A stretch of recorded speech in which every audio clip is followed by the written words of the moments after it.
जिसके शरीर में सफेद चमड़ी पड़ने लगती है, चर्म रोग हो जाता है, या चेहरे पर आंख के पास में पूरा कालापन आ जाता है, उसको हमेशा याद रखना है, लाल चंदन का लेपन पीपल के पत्ते पर करिए। काय पर करना है?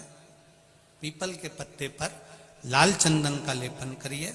लेपन कर कर सोमवार की अष्टमी के दिन उसको लेपन कर कर वापिस निकाल कर शंकर भगवान पर उसका धीरे धीरे त्रिपुंड बनाकर लेपन करना प्रारंभ करिए।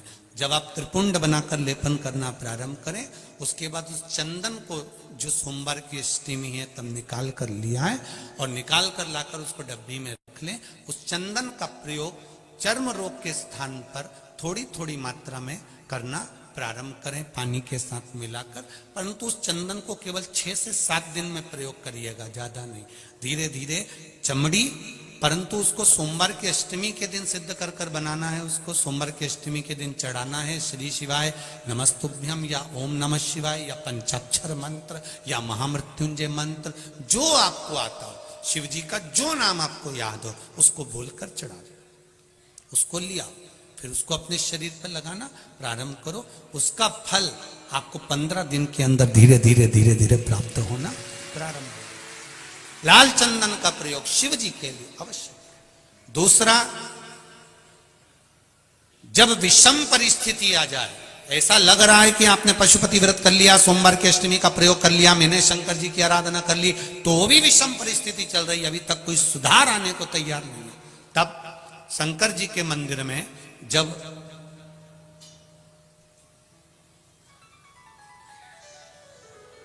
बेलपत्र चढ़ाने के लिए आप जाएं, तब प्रयास करिएगा कि बेलपत्र को, अशोक सुंदरी का स्थान सबको मालूम है ना?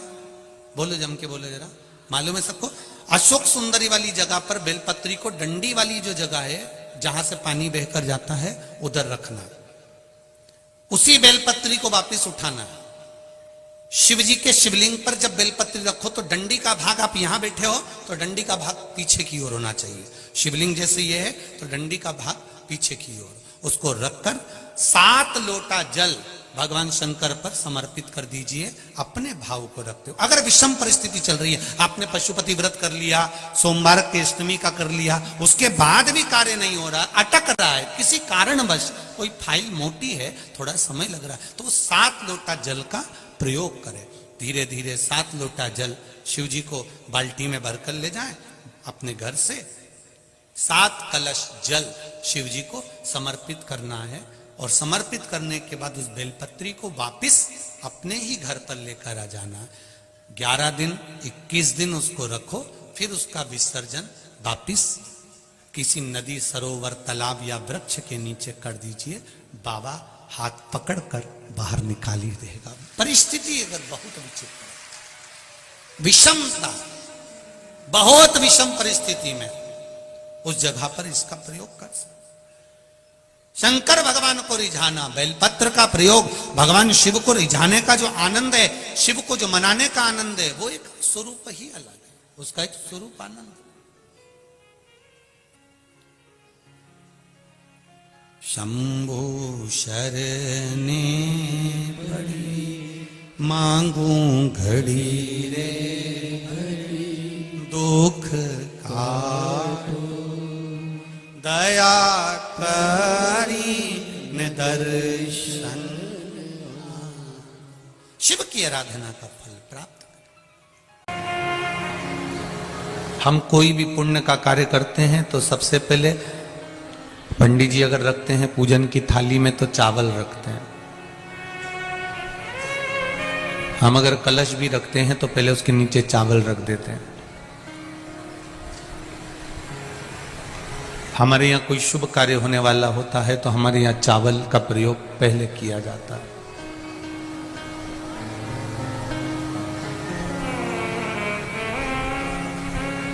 सारी चीजों का प्रयोग बाद में है, पहले चावल का प्रयोग है। अक्षत,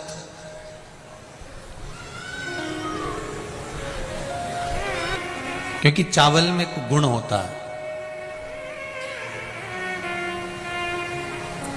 चावल का सबसे बड़ा गुण होता है कि एक मुट्ठी चावल पकाने पर इतना हो जाता है कि वो आपकी थाली भर देता है। ये चावल का गुण है। उसी तरह चावल पूजा की थाली में, पूजन के स्थान पर, पुण्य के स्थान पर, सत्कर्म की जगह पर, अच्छी जगह पर चावल का प्रयोग इसलिए किया जाता है कि आप उसमें से थोड़ा सा भी अगर दे रहे हो तो उसका फल आपको 1000 गुना प्राप्त होगा। इसलिए उसको अक्षत कहा जाता है, इसलिए उसको अक्षत बोलते हैं। अक्षय है वो, दे दिया उसको।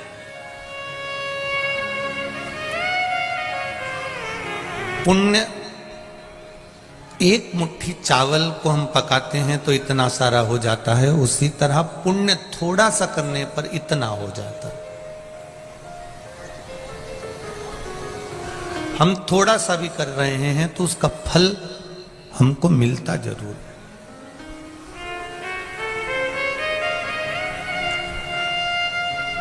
आप इतनी संख्या में, लाखों की संख्या में आप लोग कथा सुनने आ रहे हैं। जिनको छांव में जगह मिल गई वो बैठ गए, जो धूप में हैं वो भी बैठे हुए हैं।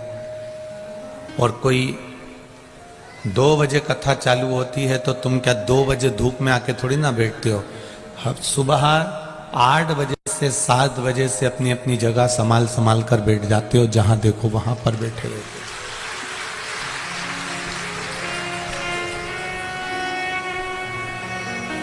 शायद कानपुर के लोग कह रहे थे, अभी कल्याणपुर वाले, हम सुबह जब आनंदेश्वर गए तो बता रहे थे इतना इंतजार तो गुरुजी शायद ही कानपुर वासियों ने किसी कथा का करा होगा जो आपका कथा का।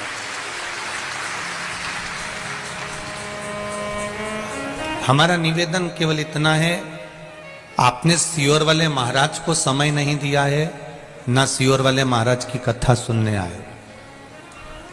आप शिव महापुराण की कथा सुनने आए हो, और वो कथा कल्याणपुर में कराने वाला भी, देखो ये कथा तो कानपुर में है, पर कानपुर का भी क्षेत्र चुना मेरे भोलेनाथ जी तक, तो पहली कथा का चुना है कल्याणपुर। मेरे शंकर जी भी चाहते हैं कि इनका कल्याण हो जाए।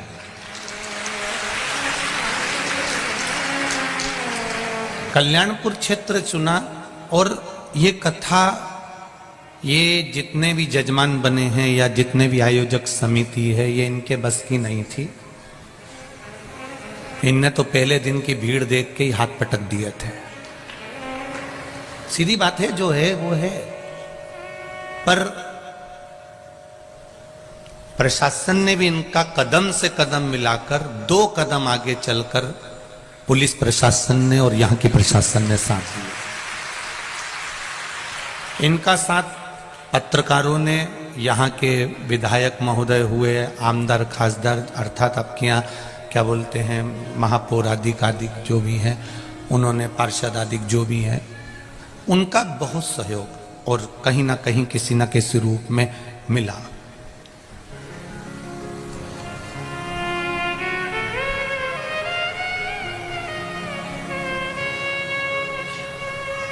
कोई कह रहे थे, गुरुजी हमने तो कुंभ का मेला देखा था और दूसरी बार कानपुर का ये मेला देखा।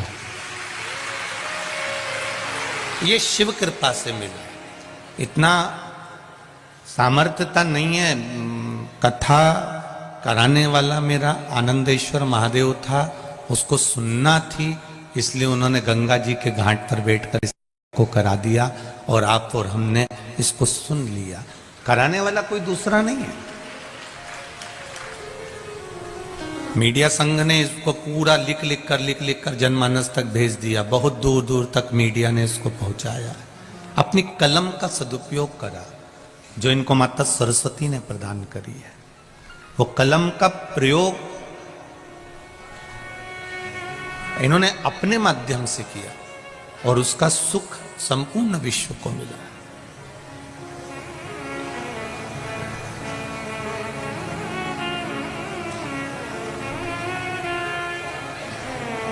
आगे बढ़कर भगवत स्मरण की भक्ति को धारण करना, थोड़ा सा पुण्य, थोड़ा सा चावल पकाने पर ज्यादा हो जाता है।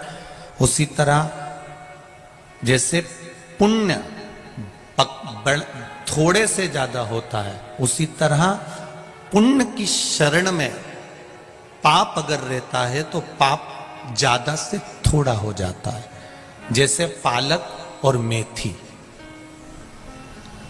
मेरी जीजीवन जानती हैं, मेथी की सब्जी बनाओ, पालक की सब्जी बनाओ, इतनी सारी कढ़ैया भर के रख दो, वो इतनी सी हो जाए।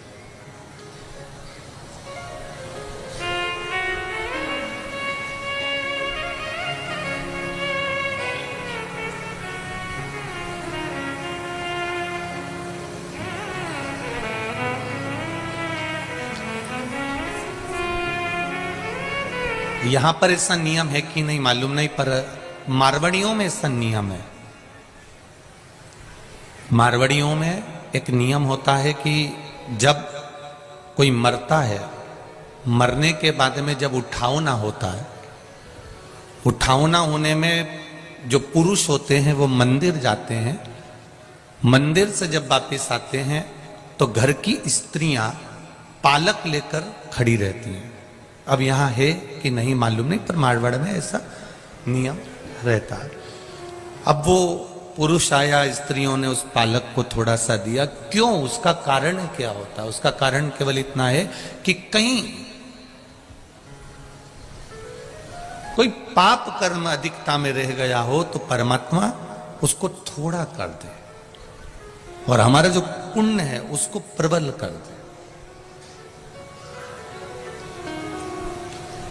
पुण्य की प्रबलता हो जाए और पाप थोड़ा हो जाए। महाराज,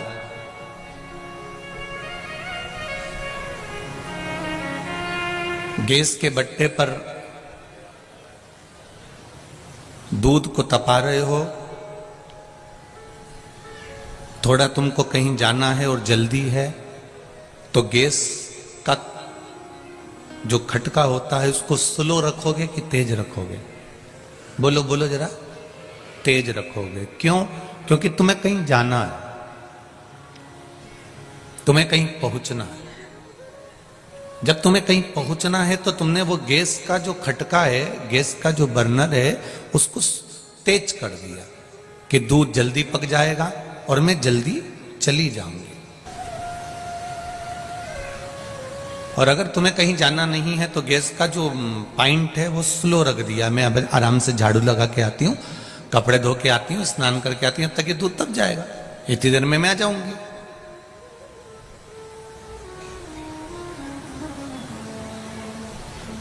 भजन का भी ऐसा ही बल है। आप अगर थोड़ा सा भजन का बल बढ़ाओगे, थोड़ा सा भजन का बल तेज कर दोगे, थोड़ा सा भक्ति का बल तेज कर दोगे, तो ये निश्चित है जैसे दूध तप जाता है, उकल जाता है, उफन जाता है, उसी तरह मेरे परमात्मा की कृपा भी उछल जाती है, उफन जाती है और वो आशीर्वाद दे ही देती है। अपने भजन के बल को बढ़ाने का थोड़ा सा प्रयास करिएगा, ज्यादा नहीं। हम फिर कहेंगे गाय के पीछे बछड़ा चलता है, पति के पीछे पत्नी चलती है, गुरु के पीछे चेला चलता है, और जो जल चढ़ाता है देवाधिदेव महादेव को, एक लोटा जल जो अपने घर से लेकर जा रहा है, मेरा महादेव उसके पीछे पीछे चलकर उसका कल्याण कर देता है। वो निश्चित है।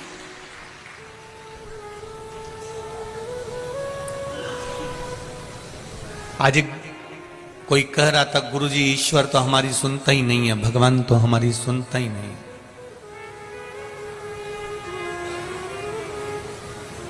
हम कहते हैं क्यों नहीं सुनता?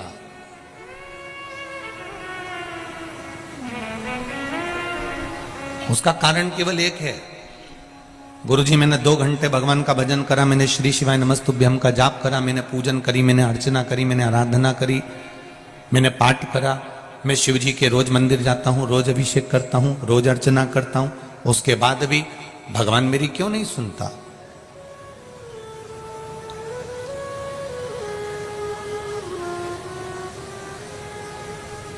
तुम 24 घंटे तुम्हारे पिता के साथ में रहते हो, मेरा बच्चों से निवेदन है, जो बच्चे कहते हैं भगवान हमारी नहीं सुनता, एक बार पशुपति व्रत करने के बाद तुम्हारा ये मन होता है कि मैंने जिसके लिए करा वो मेरा काम हो जाना चाहिए।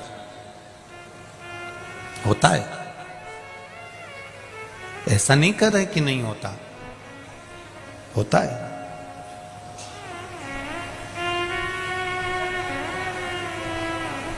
ईश्वर हमारी क्यों नहीं सुन रहा? हमने पूजन करी, आराधना करी, अर्चना करी, पशुपति व्रत करे, जल चढ़ाया, धूप बत्ती लगाई, अगरबत्ती लगाई, सब करा हमने, फिर भगवान दिया भी लगाया हमने, भगवान ने क्यों नहीं सुना? मैं उनसे कहना चाहूंगा जो लोग कहते हैं कि ईश्वर हमारी क्यों नहीं सुनता, जो कहते हैं कि ईश्वर हमारी नहीं सुनता, मैं उनके लिए कहना चाहूंगा, मैं उनके लिए बोलना चाहूंगा कि एक बात का ध्यान रखिएगा, बेटे के साथ में बाप हर पल हर घड़ी रहता है, बेटा और बाप दोनों साथ में रहते हैं, उसके बाद भी बेटे पर बाप का अंतिम समय जब आता है, तब जब सोचता है कि मैं बीमार पड़ गया, तब बाप अपने बेटे पर पूर्ण भरोसा कर कर सारी जायदाद पे सिग्नेचर करता है। क्या इससे पहले कर देता है क्या? कि तुम 2, 4, 8 साल पिता के साथ में रहे, 10 साल साथ में रहे और वो तुमको अपना मकान दे देगा, अपनी दुकान दे देगा, अपनी जमीन दे देगा, अपनी जायदाद दे देगा? नहीं देगा इतनी जल्दी। जब तक वो ये जान नहीं लेगा कि विश्वास पक्का हुआ कि नहीं हुआ, तब तक वो नहीं देगा अपनी जायदाद। अपना जो धन है, अपना जो वैभव है, वो जब तक नहीं देगा जब तक कि वो देख नहीं लेगा कि ये इसको विश्वास जागा कि नहीं जागा। आप एक बार पशुपति व्रत करें, मान लो अगर काम नहीं हुआ तो दूसरी बार ये विचार कर कर करना कि मेरे महादेव, मेरी पूजन में कौन सी कमी रह गई, आप आए नहीं और सुबह हो गई, क्या कमी थी मेरी पूजन में बाबा, कुछ तो रह गया होगा।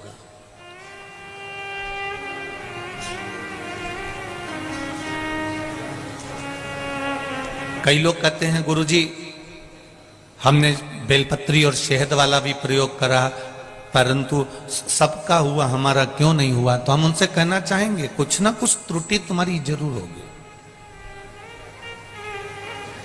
तुम परीक्षा देने जा रहे हो, मना नहीं है, खूब पढ़ाई करी है तुमने, खूब अच्छे से पढ़ा है, जिस दिन तुम्हारा एग्जाम है उस दिन तुमने क्या देवाधिदेव महादेव को बेलपत्र चढ़ाई है?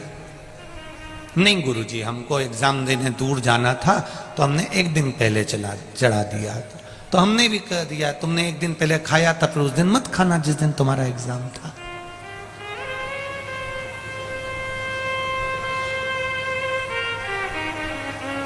जिस दिन तुम्हारा एग्जाम है आप पढ़ाई करो, दिल से करो, उसके साथ में एक पत्र आया,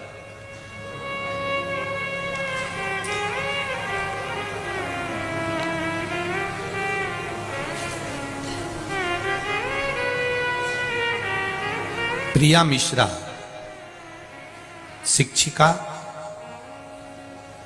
LIC अभिकर्ता, पनकी कानपुर से आई हैं। कहीं बैठी हो तो हाथ हिलाइएगा।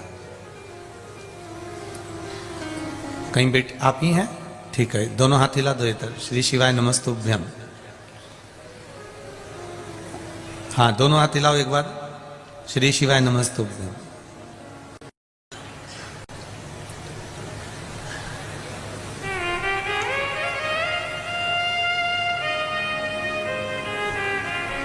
मैं क्या वर्णन करूं गुरुदेव,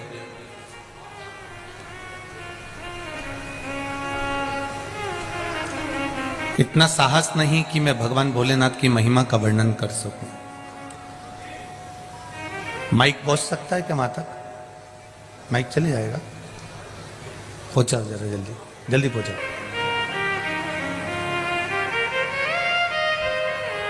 कार्यकर्ता एक दूसरे को माइक देते जाओ, पहुंच जाएगा। हाँ हाँ, पहुंचाइए, एक दूसरे को दे दो, दे दो, यहीं दे दो एक दूसरे को। हाँ, एक दूसरे को तो बढ़ाते जाओ। हाँ, दो, बढ़ाइए। हाँ, दो, यहीं दो बाबा, कहाँ ले जा रहे हो? हाँ, दो।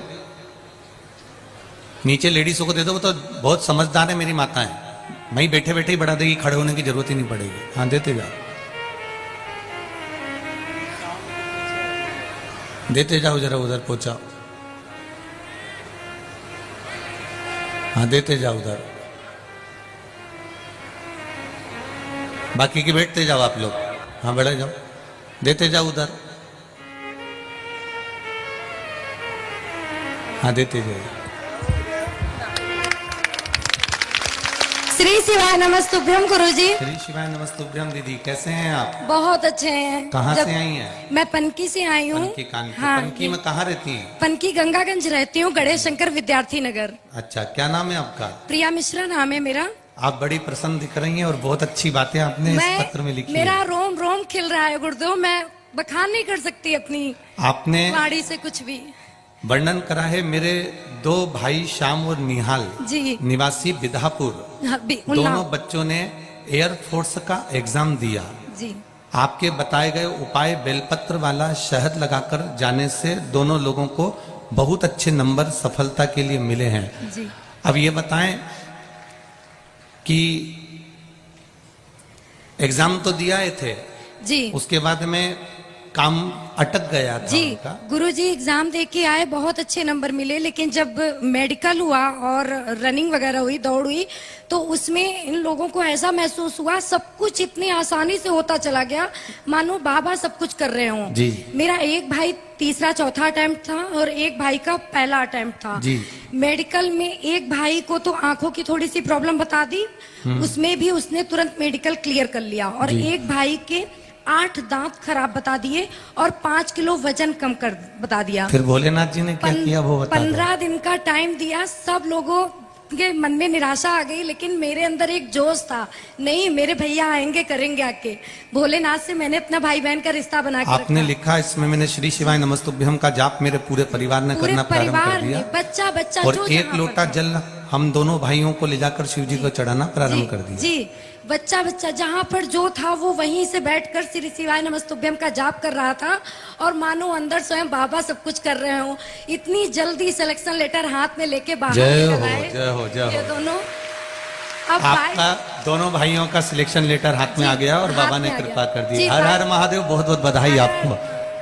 आपको इंडियन एयरफोर्स में दोनों भाइयों की सर्विस लगने की बहुत बहुत बधाई। बैठिए। श्री शिवाय नमस्तु। ये शिव है, परीक्षा बहुत लेता है, बस आपका दिल, आपका समर्पण, आपका चित्त, आपका मन भगवान में रमना चाहिए। उस बहन ने एग्जाम देने के साथ में विश्वास नहीं तोड़ा, उसने अपने भाइयों से कह दिया था कि तुम चलो। उस पत्र में लिखा है कि मैंने बेलपत्री पर शहद लगाकर शिव जी को चढ़वाया है, तो रिजल्ट तो वो देगा ही।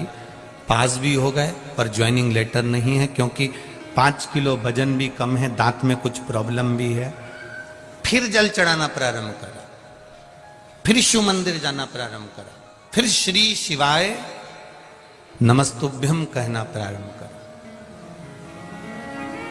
हम फिर कहेंगे कानपुर वासियों से और संपूर्ण आस्था चैनल पर जितने भी लोग कथा सुन रहे हैं, फेसबुक यूट्यूब पर जितने कथा सुन रहे हैं, एक लोटे जल का महत्व क्या है ये आप जब समझोगे, जब दिल से और विश्वास रखकर चढ़ाओगे, तो आपको समझ में आ जाएगा। विश्वास मत टूटने देना, विश्वास मत डिगने देना। भरोसा जब डिगता है, भरोसा जब टूटता है, तो फिर वो किसी काम का नहीं रहता।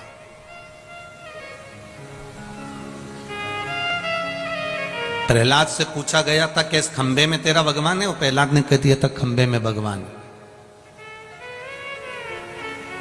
ध्रुव जी वन में बैठे हैं और नारद जी पूछ रहे हैं यहां बैठकर भगवान का भजन कर रहे हो, क्या वन में भगवान है? ध्रुव जी ने कह दिया था वन में भगवान है। मीराबाई से कहा था इस जहर के प्याले में भगवान है, हाँ इसमें भी अमृत है। इस सांप में भी परमात्मा है, सांप में भी परमात्मा है। इस शेर में भी परमात्मा है, शेर में भी परमात्मा है। नामदेव जी ने कह दिया था कि इस श्वान में, इस कुत्ते में भी परमात्मा का निवास है। तो घी की रोटी मैं दूंगा इस स्वान को। रामकृष्ण परमहंस जी स्वामी विवेकानंद जी से कहते हैं, घट घट में परमात्मा समाया हुआ है, उसको प्रकट करने का तरीका आपको आना चाहिए। आपके शरीर में भी अग्नि है, इसलिए पंच तत्व में जब ये शरीर विलीन होता है तो अग्नि भी अपना शरीर भाग ले जाती है। आप थोड़ी देर हाथ घिसेंगे, अग्नि प्रकट हो जाएगी। बोलो होती कि नहीं होती? हाथ गर्म हो जाता है, और तेज घिसो तो छाला पड़ जाएगा, अग्नि प्रकट हो जाएगी। कपड़ों में भी अग्नि है, पत्थर में भी अग्नि है, लकड़ी में भी अग्नि है। ऐसी कोई वस्तु जिसमें अग्नि का भाव नहीं, बस थोड़ा सा हाथ घिसोगे अग्नि प्रकट हो जाएगी। परमात्मा सब में है, कंकर में शंकर है, हर जगह पर मेरा देवाधिदेव महादेव बैठा हुआ है, प्रत्येक जगह पर बैठा हुआ है, उसको प्राप्त करना पड़ेगा। कई लोग हमसे कहते हैं, गुरुजी आप तो कहते हो कि शंकर जी के मंदिर जाओ, तुम्हारे घर के पास में जो शिव जी का मंदिर हो वहां जाओ, आप कभी ये क्यों नहीं कहते कि आप सीहोर आओ, कुबेरेश्वर धाम आओ? जब तुम्हारा अच्छा कर्म, जैसे ये हमारे लोग जितने भी यहां पर बैठे हुए हैं ये अच्छे से जानते हैं, जब किसी गांव में कोई घटना घटती है ना, कोई गांव में अगर किसी का एक्सीडेंट हो जाता है, किसी गांव में अगर कोई आग लग जाती है, किसी गांव में अगर कोई छोटी सी घटना घट जाती है, कोई मकान टूट गया, कोई गिर गया, पड़ गया, तो उसको डायरेक्ट कानपुर के हॉस्पिटल में लाके नहीं पटकते हैं। पहले उसको प्राथमिक उपचार के लिए गांव का जो हॉस्पिटल होता है पहले उसमें रखते हैं। बोलो रिजीजियो सही है कि गलत है? डायरेक्ट उसको गांव से शहर नहीं लाएंगे, पहले जो हॉस्पिटल गांव में है पहले प्राथमिक उपचार उसको गांव में दिया जाएगा, और प्राथमिक उपचार देने के बाद में फिर उसको पट्टी वगैरह करने के बाद, इंजेक्शन वगैरह लगाने के बाद गांव में जो डॉक्टर होगा वो देख लेगा, हॉस्पिटल का डॉक्टर देखकर फिर कह देगा इसको हमने कानपुर रेफर कर दिया, हमने इसको ग्वालियर रेफर कर दिया, हमने इसको भोपाल भेज दिया है, हमने इसको इंदौर, हमने इसको दिल्ली भेज दिया, हमने इसको मुंबई भेज दिया। पहले प्राथमिक उपचार करेगा। गांव में अगर कोई घटना घटी है तो गांव का ही जो हॉस्पिटल होगा, गांव का ही जो डॉक्टर होगा वो चेक करेगा, वो उपचार देगा, और उपचार देने के बाद में फिर उपचार देने के बाद में वो फिर उसको बड़े हॉस्पिटल में भेज देगा, बड़े हॉस्पिटल में रेफर कर देगा। बोलो रे कानपुर वालों सही है कि गलत है? पहले गांव का डॉक्टर उसको देखेगा, प्राथमिक उपचार देगा, फिर उसको बड़े हॉस्पिटल में, फिर बड़े शहर में उसको भेजा जाएगा। उसी के जीवन में दुख आएगा, जब आपके जीवन में तकलीफ आएगी, जब आपके जीवन में कष्ट आएगा, तो आप डायरेक्ट सीहोर दौड़कर नहीं आओगे। पहले आपको आपके नजदीक में जो महादेव का मंदिर है पहले वहां जाओ, पहले उनसे कहो, जब वो पट्टी मल्लम कर दे तब तुम काशी जाओ, तब तुम उज्जैनी जाओ, तब तुम सीहोर आओ। बड़े हॉस्पिटल में जाना है, मना नहीं है, बाद में जाना, पहले थोड़ा प्राथमिक उपचार थोड़ा मिल जाए तुमको, थोड़ा प्राप्त हो जाए तुमको।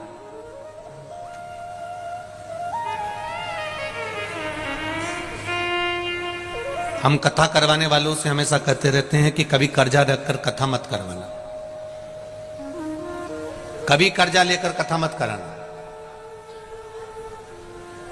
व्यवस्था करना है, तुमसे कोई 25 लाख, 50 लाख, 100 लाख, 1.5 लाख, जो कभी आपके सम्मुख में नहीं कि 25 लाख मांग लियो, महाराज ने 50 लाख मांग लियो, कि 40 लाख मांग लियो, कि 80 लाख मांग लियो। कर्जा रखकर कथा मत करवाना। कथा करवाना तो तुम्हारे पास में जब मेरा देवाधिदेव महादेव, और अभी भी कहकर जा रहा हूं कानपुर वासियों के लिए, जब मेरा बाबा तुम्हारे मन में अगर बात आ जाए कि मुझे भी कथा कराना है, तो मेरे बाबा से एक बार दिल से कहना, बाबा इतना देना कि एक बार मैं भी कथा कराऊं, तो देगा, निश्चित है वो देगा। कथा तब कराओ जब वो दे दे, कर्जा लेकर नहीं। कभी बेटी नहीं कहती अपने पापा से कि पापा तुम कर्जा लेकर मेरी शादी करना, क्योंकि बेटी को मालूम है जिंदगी भर पटा पटा कर मर जाएगा मेरा बाप, मेरा पिता दिन भर देता रहेगा, चुकाता रहेगा, कहां से लाएगा मेरा पिता, कहां से लाएगा? कर्जा रखकर ना तो कथा करवाई जाए और ना विवाह किया जाए। जितना अपना चादर है, भगवान से कहो मेरे घर में बेटी तूने दी है तो शादी भी तू ही करेगा। आप एक बार बोलो तो सरी देवादिदेव महादेव से, बेटी तूने दी है तो विवाह भी तू करेगा। और यहाँ बेटी की माताएं भी बैठी होंगी, बेटी के पिता भी बैठे होंगे, जिन्होंने अपनी बेटियों की शादियां करी होगी और बेटे की शादी करी होगी। बेटी की शादी में कहां से धन आया होगा और कैसे खर्चा हो गया होगा, यहाँ बैठे हुए लोग भी बता सकते हैं कि दिल से भगवान ने दिया और उनने दिल से करा। पूरे परिवार वाले सोचते रहेगा कितना पैसा कहां से आ गया, बेटी की शादी कैसे कर दी, कैसे विवाह कर दिया।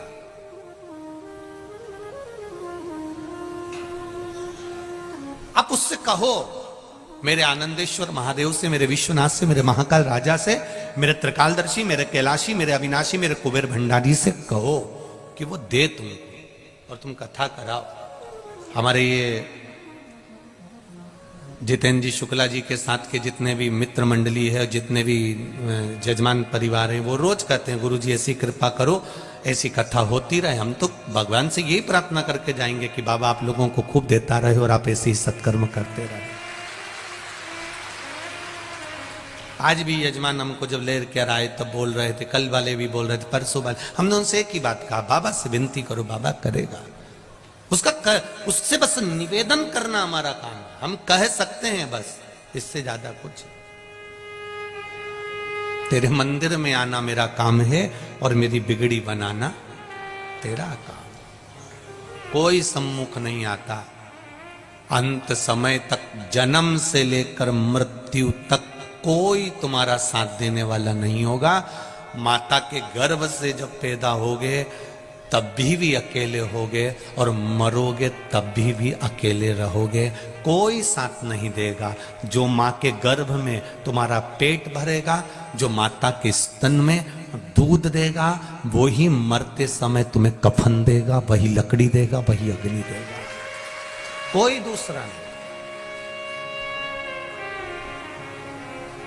जब तन में उठेगी ज्वाला, कोई पास न आने वाला।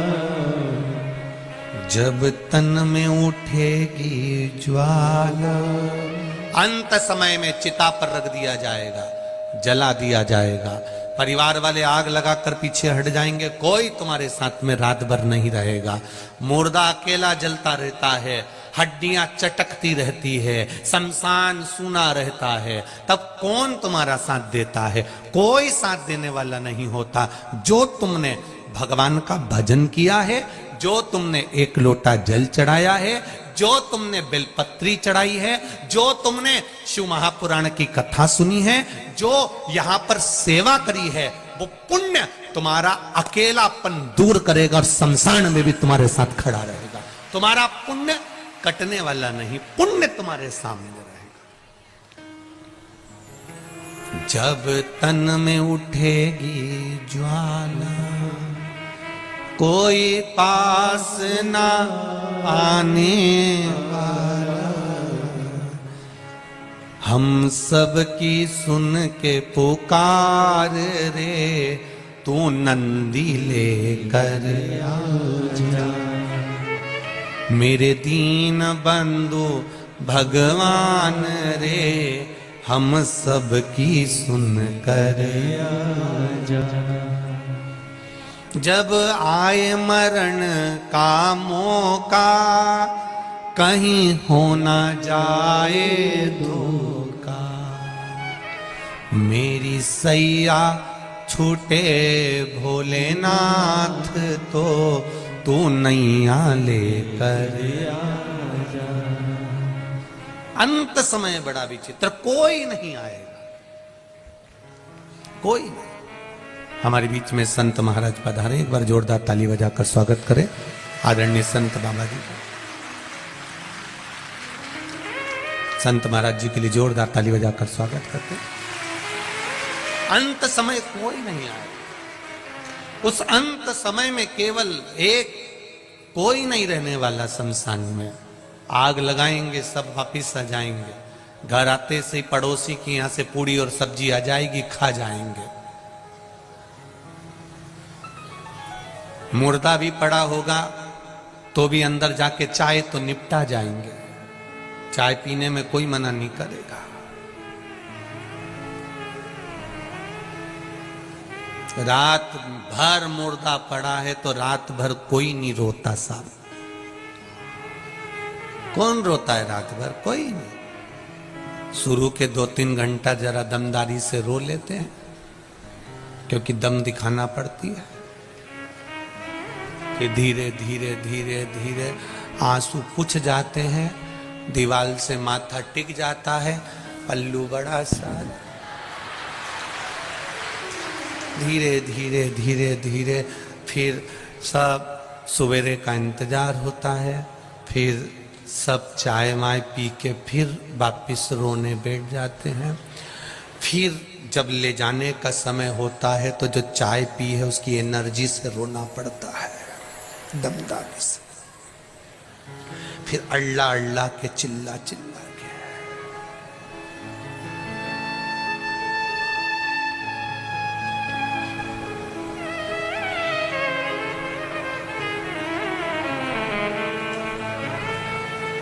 सब वो कहते हैं ना, एक राजा के लड़के के 4 मित्र थे, एक 24 घंटा साथ रहने वाला,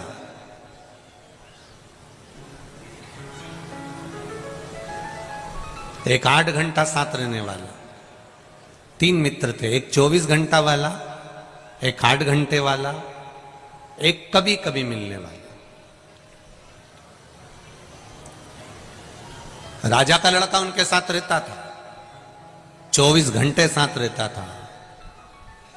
राजा ने सूचना कर दी अपने नगर में, मेरे लड़के को अगर कोई रखेगा तो उसको मृत्यु दंड मिलेगा। लड़का और लड़के को निकाल दिया घर से बाहर। लड़का रोते रोते अपने 24 घंटे साथ रहने वाले मित्र के पास गया, मित्र तू मेरे साथ 24 घंटे रहता है, तू तो मेरा साथ दे दे। 24 घंटे वाले ने पानी की भी नहीं पूछी और भगा दिया, चल निकल यहां से, तेरे पिताजी मुझे भी मृत्यु दंड दे देंगे, मुझे मरना नहीं है, निकल जाओ यहां से।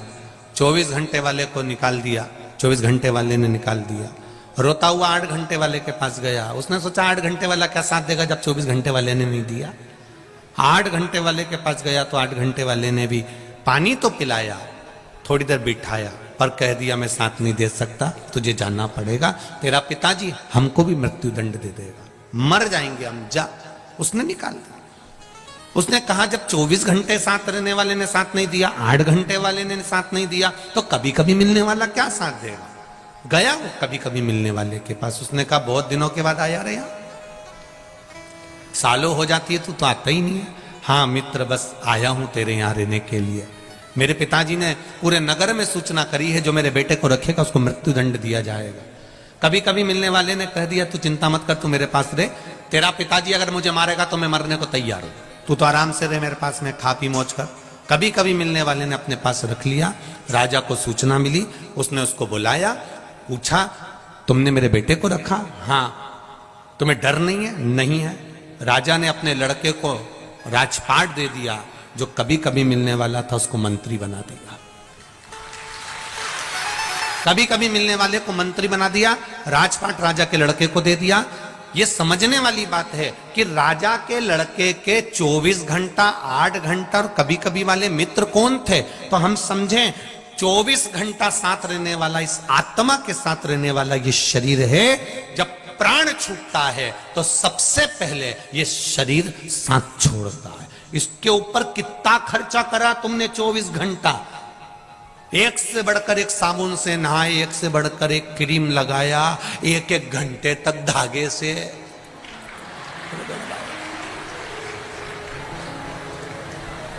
सोचो 24 घंटा साथ रहने वाले शरीर पर बादाम, काजू, पिस्ता, इलायची, बादाम, लड्डू, चाउमीन, कहीं डोसा, कहीं इडली, कितना खर्चा करा ये 24 घंटे साथ रहने वाले शरीर पर, कितना खर्च किया। और 24 घंटे साथ रहने वाले शरीर ने सबसे पहले साथ छोड़ा है इस आत्मा का। यह आत्मा का साथ सबसे पहले शरीर छोड़ता है, जिसके ऊपर तुमने करोड़ों रुपए खर्च कर दिए।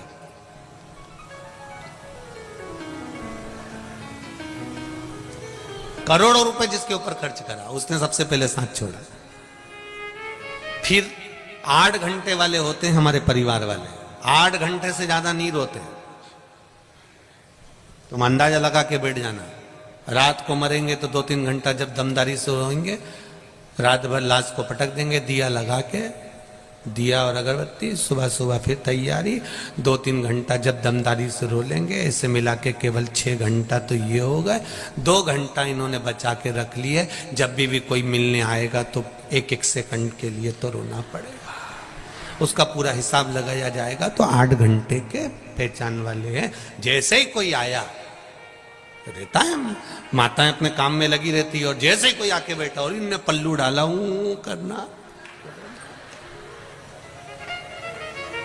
और पूरी कहानी सुनाएंगी फिर धीरे से। अच्छा, जो मिलने आता उसमें इतनी अक्ल ही नहीं होती। जब मिलने आया उसको पूरे नगर वालों को मालूम है इसको अटैक आया था, कि एक्सीडेंट हुआ था, कि शुगर बढ़ी थी, कि बीपी बढ़ा था, कि कैसे मारा था, सारे गांव के लोगों को मालूम है। उसको भी मालूम है कि कैसे मारा, परंतु आते से पूछेगा क्या हो गया था बताओ।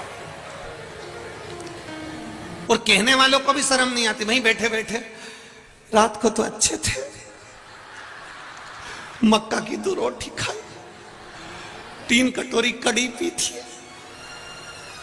मेरे से बोले मैं बाथरूम से आया, बाथरूम से आए बस जी बस। अब इनको सुनाई, ये गए, दूसरे आ गए। फिर उनने पूछा क्या हुआ था, फिर मक्का की 2 रोटी खाई थी, कड़ी भी 3 कटोरी भी थी। जितने आ रहे ना सबको यही बात बताई। तो एक ही बात तुम्हें सबको बताना है तो एक सीडी बनवा लो और प्लेयर में लगा दो, जैसे कहीं का है ना खटका चालू, ऐसे मरा था ये। पूछने आने वालों को भी शर्म नहीं आती और बताने वालों को भी नहीं आती। पूछने जाने वालों से निवेदन है, अगर किसी के मरे में बैठने जा रहे हो तो कैसे मरा ये मत पूछो, थोड़ी देर बैठकर राम नाम और कृष्ण नाम और शिव नाम का भजन कर लो तो वो तर जाएगा। 10 दिन तक हमारे शास्त्र, हमारी पुराण, गरुण पुराण भी कहती है कि 10 दिन तक जीवात्मा घर की अटारी पर रहती है। अगर किसी के प्राण छूटते हैं तो मिलने क्यों जाते हैं? हमारा शास्त्र कहता है मिलने इसलिए जाते हैं कि वहां बैठकर थोड़ा सा भगवान का नाम जपना। नाम जपोगे तो वो जीवात्मा जो उस घर में 10 दिन तक है वो तुम्हारे भजन से तर जाएगी। पर हम उल्टे हैं। तुम भी गए होगे कजन कित्तों के यहां, तो बोलो भजन करते हो वहां बैठ के? नहीं, कोई नहीं करता। थोड़ी देर बैठे हो, जितनी देर बैठे हो उतनी देर परमात्मा का नाम ले लो। सीताराम, राधे श्याम, शिव शंकर, ओम नमः शिवाय, जो तुम्हारा मन पड़े। 8 घंटे साथ रहने वाले भी शमशान तक साथ निभाने के बाद में वापिस आ जाएंगे। कभी कभी मिलने वाला होता है वो गुरु, जो साल में 2 साल में कभी कभी मिलता है और वो एक बार कह देता है घबराने की जरूरत नहीं है, शंकर भगवान की शरणागति में चले जा, फिर कुछ नहीं होगा। वो गुरु होता है।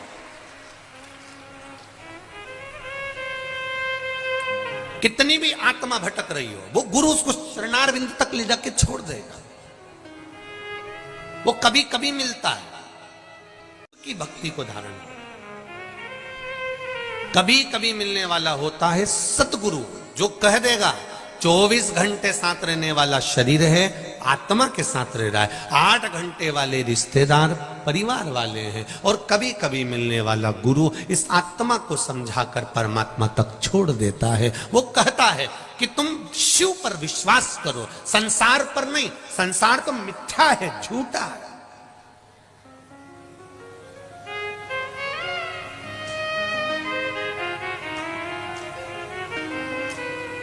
कथा सुनने अच्छे लोग भी आते हैं और चोटे भी आते हैं।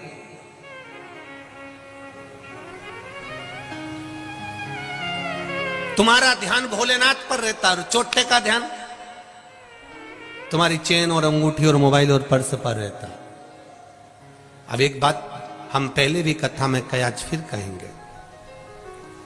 तुम्हारी वस्तु चोरी चली गई 2 साल में, 3 साल में, वो जो चेन गई या अंगूठी गई या पर्स गया या मोबाइल गया, वो 2-1 साल में बाबा ने फिर तुमको दिला दिया।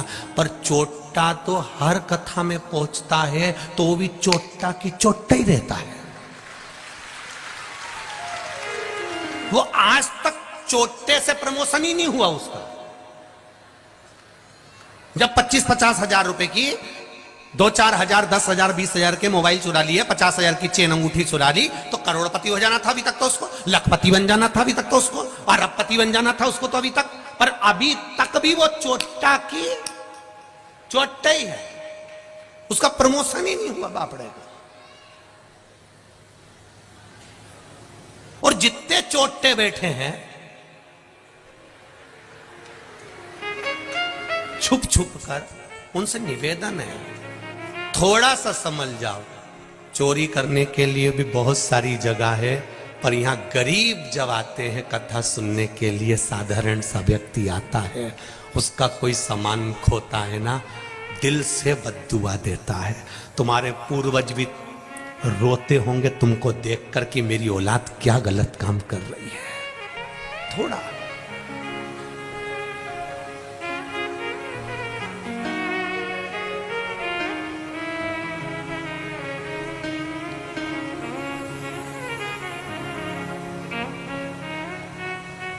कल रात्रि की ही चर्चा है, किसी का कोई बैग कहीं चले गया होगा, सूचना पहुंची सीहोर, व्हाट्सएप पे मैसेज गया। वहां से समीर जी ने आशीष जी को कहा, आशीष जी बोले कि कोई का सामान चले गया और उसको कहीं बेराज मेराज कोई जगह है, वहाँ जाना है, उसके पास में किराया नहीं है। तो हम आशीष को बोले पहले वहाँ पर कोई हो कार्यकर्ता तो उसको भेज दो और उसको देकर आओ पैसे, और वो आराम से जाए वहाँ तक, कोई दिक्कत नहीं, अच्छे से जाए। धन की मूलता नहीं है, कथा में भाव की मूलता। आप दिल से आते हो। यहां जितने भी श्रोता बैठे हैं ना, इनको कोई चावल देने नहीं गया था। पूरे कानपुर में, केवल कल्याणपुर में जहां कथा हो रही है, इससे 1 चौराहे तक के में आपको बैनर दिखेंगे, पोस्टर दिखेंगे, बोलो सही है कि गलत है। पूरे कानपुर में जब भी कोई बड़े महाराज की कथा होती होगी तो पूरे कानपुर में बैनर लगते होंगे। कानपुर में एक जगह पर भी शिव पुराण का बैनर हो तो बता देना। एक बैनर नहीं है तो भी आप के पास में कोई चावल दाना नहीं पहुंचा, कोई पीले चावल नहीं पहुंचे, कोई पत्रिका नहीं पहुंची, कोई निमंत्रण नहीं पहुंचा, उसके बाद भी अगर आप आए हो तो यहां किसी धन या दौलत के लिए नहीं और किसी लोभ से नहीं, तुम आनंदेश्वर महादेव की कृपा से पहुंचे। तुम आनंदेश्वर भगवान की कृपा से अपना शुद्ध भाव लेकर आए हो। यहां कोई दिखावे के लिए नहीं आया। पूरे कानपुर में एक बैनर बता दो, एक पोस्टर बता दो तो बात दूसरी है। केवल इस यहां से लेकर आगे चौराहे तक के बीच में, उसके सिवा कहीं बैनर नहीं मिलेगा, कहीं निमंत्रण पत्र नहीं मिलेगा, कोई निमंत्रण, कोई। तो तुम्हारा ये केवल दिल जुड़ा है महादेव से, कोई दूसरा चीज नहीं जुड़ी है। नहीं तो जनता को इकट्ठा करने के लिए अच्छे अच्छे के पसीने छूट जाते हैं, गाड़ियां भर भर कर बुलाना पड़ती है, कजन कितना बांटना भी पड़ता होगा, तब इकट्ठा करना पड़ता होगा। पर ये तुम्हारी निर्मल भक्ति है आनंदेश्वर महादेव की। इसलिए कह रहा हूं कल्याणपुर और कानपुर वालों, बड़े किस्मत वाले हो, गंगा के तट वालों, तुम्हें प्रणाम करता हूं आपकी भक्ति को। ये आपकी भक्ति है, ये निर्मल भक्ति है। हम जहां भी कथा करने गए वहां हमने देखा बड़े बड़े लोग पोस्टर मोस्टर लगा देते, वो अपनी जगह पर है। पर कल्याणपुर और कानपुर में मेरे आनंदेश्वर महादेव ने एक चमत्कार जो दिखाया है, वो चमत्कार आपके रूप में बैठा हुआ है मेरा महादेव, आपके रूप में। ये आनंदेश्वर की भक्ति है, इसको कहते हैं आनंदेश्वर महादेव। ये कोई साधारण नहीं है महाराज। उसकी नगरी में कथा कराने वाला वही राजा है और कथा सुनने वाला वही राजा है। यहां बाकी की सब प्रजा है उसकी, सब प्रजा। उसकी भक्ति इतनी प्रबल है, उसकी भक्ति का बल इतना प्रबल। ये चमक ये दमक फुलवन में महक, सब कुछ सरकार तुम ही से है। कभी कभी मिलने वाला सतगुरु होता है, कभी कभी मिलने वाला। और कभी कभी मिलने वाला जो सतगुरु होगा वो आत्मा को परमात्मा से जोड़ने का काम करेगा। वो आप लोगों से ये नहीं कहेगा, क्योंकि उसको मालूम है संसार मिथ्या है। थोड़ी देर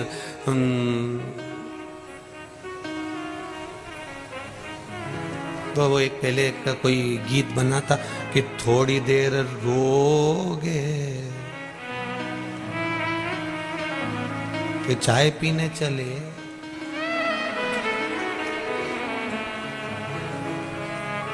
थोड़ा सा, बस थोड़ा सा। फिर कहूंगा मेरी माताओं से, मेरी जीजियों से और मेरे जीजाओं से, फिर कहूंगा आप दिल से उसको रिझा लो, मेहनत पूरी करो। छोटा सा भी काम करो ना तो ये मत सोचना, संकोच मत करना कि बहुत छोटा काम है, अपनी मेहनत पूरी करना।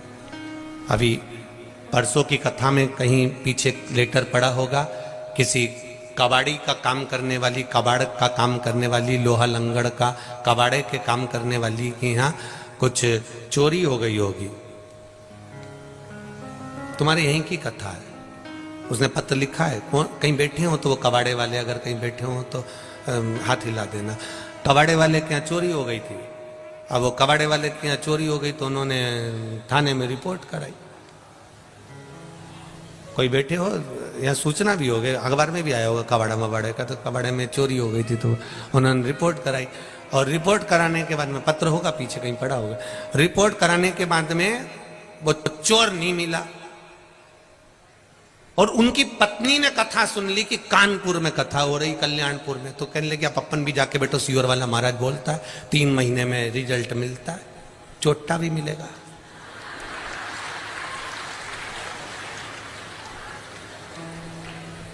पत्र पीछे होंगे, मैं कहूंगा जब आपको समय मिले तो उसमें छाटना, कल बता देंगे। और कहीं बैठी हो तो जीजी हाथ जोड़ के निवेदन खड़ी हो जाना। और उसने कथा आकर सुनी, और कथा सुन के जब घर गई तो उसके पति ने कहा चोर पकड़ा गया, चोर पकड़ा गया। कहां है? तो कि थाने में बंद है। थानेदार का फोन आया था कि चोर पकड़ा गया। ये शिव तत्व है, ये शंकर है। कहे दरोगा का फोन आया था, वहां चोर पकड़ा गया। कोई कबाड़ा वाला होगा यहीं कहीं का, तो उसके यहां हो गए। अब देखिए शिव भक्ति कितनी प्रबल होगी, शंकर का विश्वास कितना प्रबल होगा, इनको शिव वाणी में कितना विश्वास होगा। इसलिए आपको कल कथा में कहा था, हवा में केवल कचरा रुख बदलता है, हवा में पत्थर रुख नहीं बदलता। उसी तरह जो शंकर का उपासक होता है, शंकर का भक्त होता है, शिव को मानने वाला होता है, वो जरा से हवा के चक्कर में रुख नहीं बदलता, वो अपनी भक्ति में दृढ़ रहता है, दृढ़ रहता है। सावन का महीना है, जल चढ़ाने जा रहा है। गंगा उफान पर है, जल चढ़ाने जा रहा है। बरस रहा पानी, जल चढ़ाने जा रहा है। तपती हुई गर्मी है, जल चढ़ाने जा रहा है। ठंड पड़ रही है तो भी जल चढ़ाने जा रहा है। पत्थर ठंडा हो रहा है तो भी जल चढ़ाने जा रहा है। उसका विश्वास दृढ़ है,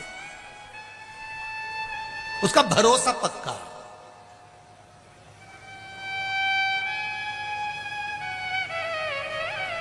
और जिस समय पर विश्वास दृढ़ हो जाता है, भरोसा पक्का हो जाता है, परमात्मा मिल जाता है। लोग कहते ईश्वर के, हम तो इतना पूजन करते, इतना पाठ करते, इतनी आराधना करते, इतनी अर्चना,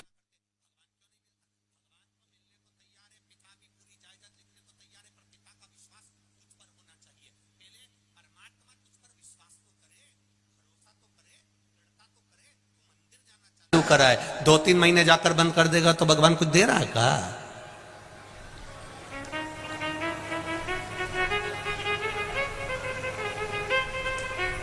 एक नौकरानी 2 महीना काम कर कर चली जाती है तो सेठानी उसको बहुत कुछ देती है क्या? अरे बोलो तो जम के नहीं। और एक नौकरानी या कोई सेविका या कोई सेवक एक कंपनी में एक जगह पर 8 साल 10 साल तक काम करता रहता है तो फिर सेठानी भी कह देती है, तो चिंता मत कर, तेरी लड़की की शादी होगी तो मैं सब कर दूंगी, क्योंकि सेठानी ने कह दिया तूने मेरे यहां इतने सालों तक नौकरी करी है,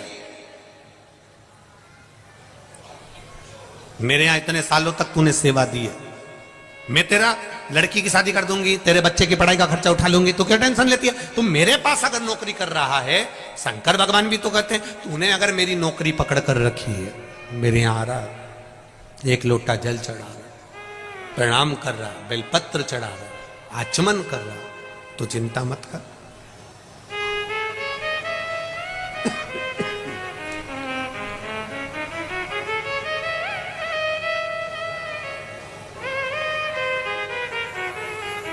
वरना औकात क्या थी मेरी,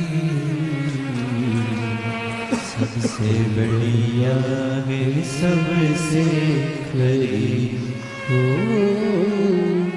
भोले बाबा तेरी नौकरी, सबसे बढ़िया है सबसे खरी, तेरे दरवाजे की चाकरी, सबसे बढ़िया है सबसे खरी। मेरी किस्मत का जब गुल खिला, तब जा कर के ये दर मिला। मेरी किस्मत का जब गुल खिला, तब जा कर के ये दर मिला। मेरी किस्मत का जब गुल खिला, तब जा करके ये दर मिला। मेरी किस्मत का जब गुल खिला, तब जा करके ये दर मिला। ओ मेरी किस्मत का जब गुल खिला, तब जा करके ये दर मिला। मिल गई मुझको चौखट तेरी, मिल गई मुझको चौखट तेरी। सबसे बढ़िया है सबसे बड़ी, भोले बाबा तेरी नौकरी, सबसे बढ़िया है सबसे खरी।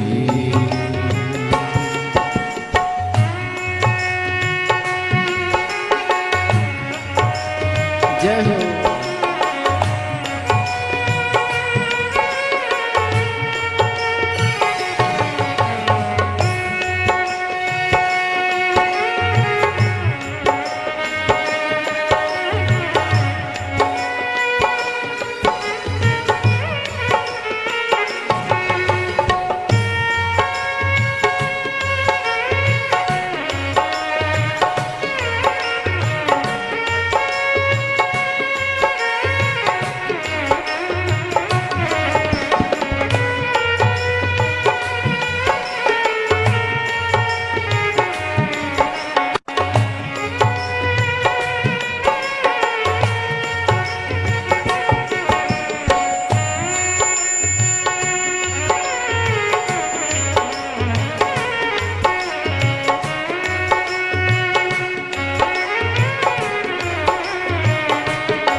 थी मेरी, वरना औकात क्या थी मेरी। सबसे बढ़िया है सबसे हरी, भोले बाबा तेरी नौकरी, सबसे बढ़िया है सबसे खरी।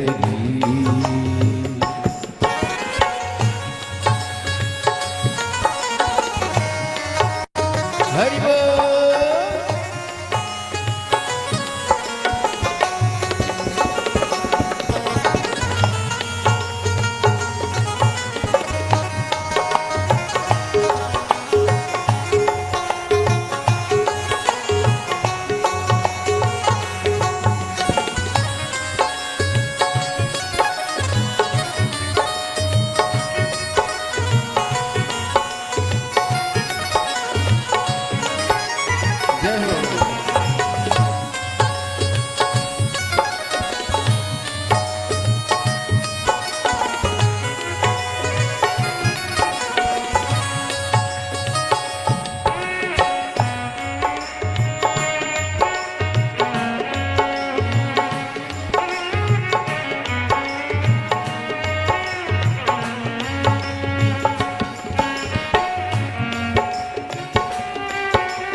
हो गया,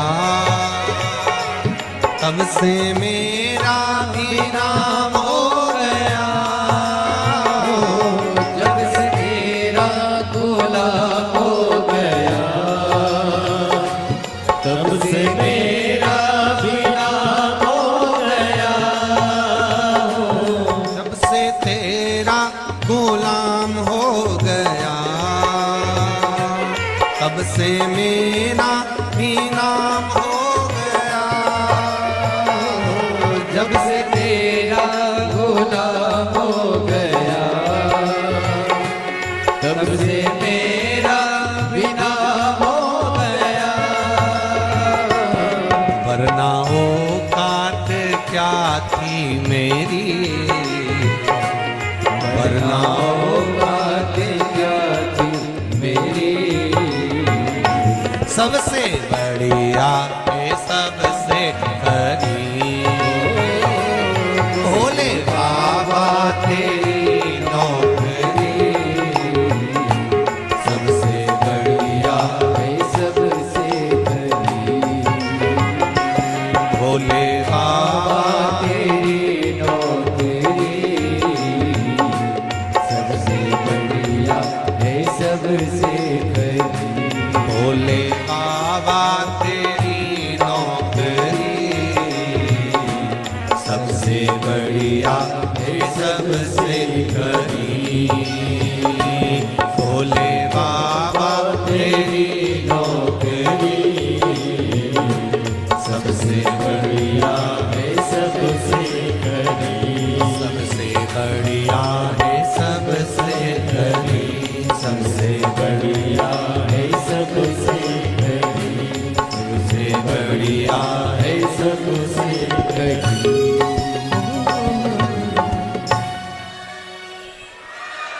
मेरी तनख्वाह भी कुछ कम नहीं, मेरी तनख्वाह भी कुछ कम नहीं। सबसे बढ़िया है सबसे करी। हर हर महादेव, बोल बम का नारा है, बाबा एक सहारा। आपको बोलना है बाबा एक सहारा। बोल बम का नारा है, बस वो सहारा बना, उसके चरणों का स्मरण। बैठिए अपनी जगह पर, बाबा से दिल से प्रार्थना करिए, बाबा आज कथा का 6वां दिवस हो रहा है, मेरी कृपा आप कृपा बना कर रखना। मेरे मन के भाव जो है बाबा, मेरे ऊपर करुणा करते रहना।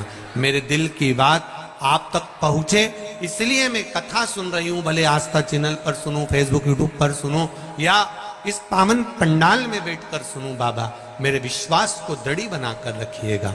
सब लोग दिल से कहेंगे, भोलेनाथ से प्रार्थना करते हुए, श्री शिवाय नमस्तु,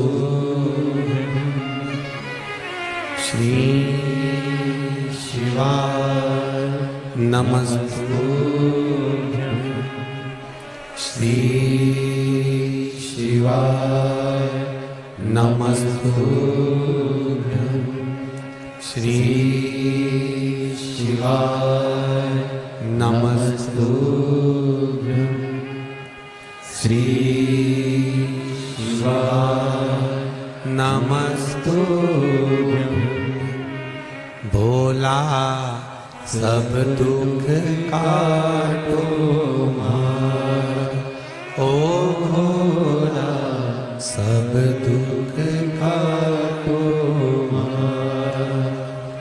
शिव शंकर जपो तेरी माला, भोले बाबा जपो तेरी माला। भोला सब दुख काटो मारा, ओ भोला सब दुख काटो मारा। भगवान देवाधिदेव महादेव से अपने चित्त से कहिए, लाखों के दुखड़े जो तू हर गया डमरू वाले, तो मेरे दुखड़ों को देख कर क्यों डर गया डमरू वाले। हो सकता है हमारे दुख बहुत ज्यादा हो, हमारी तकलीफें ज्यादा हो, हमारे कष्ट ज्यादा हो, पर विश्वास भी तो ज्यादा होना चाहिए, भरोसा भी तो पूर्ण होना चाहिए। जब भरोसा पूर्ण होगा, विश्वास दृढ़ होगा, तो परमात्मा मिलेगा। अंधकासुर की कथा कर रही है। भगवान शिव तप में लीन थे, साधना में बैठे हुए थे। कुछ देर के लिए भगवान के नेत्र खुले। नेत्र खुलते से ही एक अश्रु निकला। वो आंसू से एक पुत्र ने जन्म लिया। वो अश्रु से एक बेटे ने जन्म लिया जिसका नाम अंधकासुर था। एक लड़का जन्म लेता है, एक पुत्र जन्म लेता है, अंधकासुर।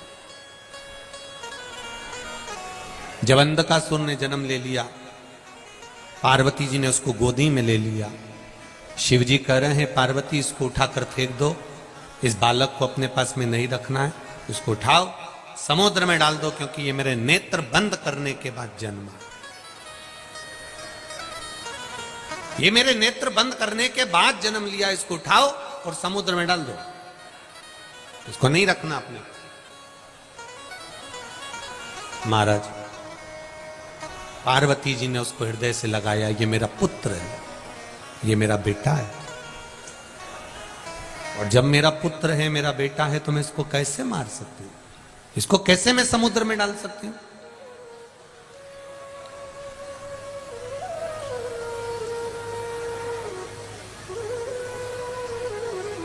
इसको मैं समुद्र में नहीं डाल सकती, इसको मैं समुद्र में नहीं फेंक सकती। माता पार्वती जी ने कह दिया।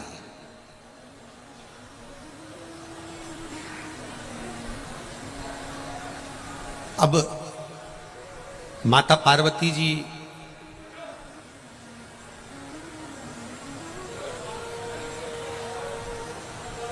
शिव जी से कह रही हैं, भले कुछ भी हो पर आपके द्वारा प्रकट हुआ है, इसलिए मैं इसको रख रही हूं गोदी में, इसको इसलिए मैं गोदी में ली हुई हूं, इसको मरने नहीं दूंगी मैं, मना कर। शिव जी नहीं माने। शंकर भगवान ने कहा पार्वती तुम जानती नहीं हो, इसको फेंक दो, समुद्र के अंदर ले जाओ और डाल दो इसको। शंकर भगवान के कहने पर माता पार्वती जी ने उस बालक को, अंधकासुर को समुद्र में डाल दिया। हिरण्याक्ष ने उसको पाल पोस कर बड़ा कर लिया। हिरण्याक्ष के प्राण छूट गए, अंधकासुर अकेला रह गया। अकेला रहा तो उसने ब्रह्मा जी से वर प्राप्त करा कि मुझे वर दीजिए कि मैं कभी मरूं ना, मेरे प्राण कभी नहीं छूटे, मेरे प्राण जाए ना, ये वर मुझे दे दो। ब्रह्मा जी ने कहा ऐसा हो नहीं सकता, मरना तो पड़ेगा। आपको कथा में पहले भी कहा, चाहे बादाम खाओगे तो भी मरोगे, नहीं खाओगे तो भी मरोगे, मरना तो है, निश्चित है, प्राण तो छूटेंगे। पहले भी कहा कथा सुनोगे तो भी मरोगे, नी सुनोगे, बोलो बोलो जम के बोलो, तो भी मरोगे। रोटी खाओगे, अरे बोलो तो भी मरोगे, नी खाओगे तो भी मरोगे। डेंटिंग पेंटिंग कर लोगे तो भी मरोगे, और नी करोगे तो भी मरोगे, मरना तो है। सियोर वाला महाराज कह दे कि मैं तुम्हें मरने से बचा लूंगा, या कहीं का महाराज हो वो कह दे कि मैं तुम्हें मरने से बचा लूंगा, तो फालतू की बात है ये तो सब बेवकूफ बनाने की बात है कि तुम बच जाओ। मरना तो निश्चित है। फिर हम कथा काय को सुने महाराज, जब तुम कह रहे हो कि मरोगे, कथा सुनोगे तो मरोगे, नहीं सुनोगे तो मरोगे, फिर कथा क्यों सुने? शिव महापुराण की कथा कहती है, बिल्ली अपने मुंह से अपने बच्चे को उठाती है, साथ घर लेकर जाती है, बच्चा मरता है नहीं। बिल्ली अपने मुख से चूहे को पकड़ती है, चूहा बचता है नहीं। उसी तरह जो कथा सुनकर मरता है वो यम की कैद में नहीं पड़ता, जो ऐसे ही मर गया वो गया, फिर चूहे जैसा मसला। कथा सुनने वाला कभी भटकता नहीं है, कभी नहीं भटके।